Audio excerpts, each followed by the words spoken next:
নীলফামারীতে আদর্শ মানিক নার্সারির উদ্যোক্তা আব্দুল মতিন রামরঙ্গন চায়না জাতের কমলা চাষে নতুন দিগন্ত উন্মোচন করেছেন। নার্সারি ব্যবসার পাশাপাশি রামরঙ্গন কমলা চাষে তিনি জেলার পাশাপাশি পার্শ্ববর্তী জেলাগুলোর কৃষকদের মধ্যে সুনাম অর্জন করেছেন। রামরঙ্গন কমলা ভারত ও চীনে ব্যাপকভাবে চাষ হয়। স্থানীয় উৎপাদিত এই ফল মিষ্টি ও সুস্বাদু। কমলা গাছের উচ্চতা 5 থেকে 6 ফুট হয় এবং পূর্ণবয়স্ক গাছ থেকে এক মৌসুমে 1.5 থেকে 2 মণ ফল পাওয়া সম্ভব। পরিপক্ক হওয়ার পরও ফল গাছ থেকে ঝরে পড়ে না এবং 1 মাস পর্যন্ত গাছে সংরক্ষণ করা যায়।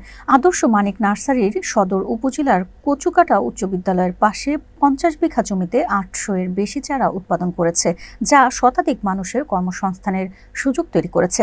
শিক্ষিত বেকার ছাত্ররাও এখানে কর্মসংস্থানের সুযোগ পেয়েছেন।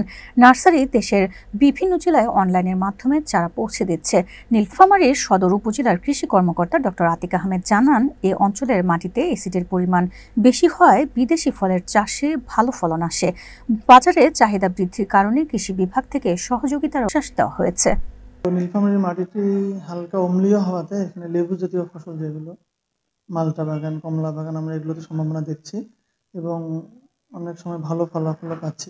এবার যেমন আমরা যে জাতটি পেয়েছি রামরঙ্গন, এটি আসলেই দেখতে খুব সুন্দর হচ্ছে, একেবারে কমলার মতো এবং ভিতরে রসালো হচ্ছে, যেটি এর আগে হতো না, যে কমলাগুলোতে রস কম থাকতো, এই জাতিতে রসালো হচ্ছে। তো এটি আমরা মনে করছি সম্ভাবনাময় জাত এবং এই জাতির সম্প্রসারণে আমরা উদ্যোগ নিচ্ছি। যদি কোনো চাষি জাতের বাগান করতে চায় তাহলে আমরা তাদেরকে কারিগরি পরামর্শ দিচ্ছি এবং সেক্ষেত্রে আমাদের আব্দুল মতিন সাহেব, যিনি এই নার্সারিটির স্বত্বাধিকারী, তিনি একটি ভালো ভূমিকা রাখছেন, যে তিনি গুণগত মানের চারাও তৈরি করছেন।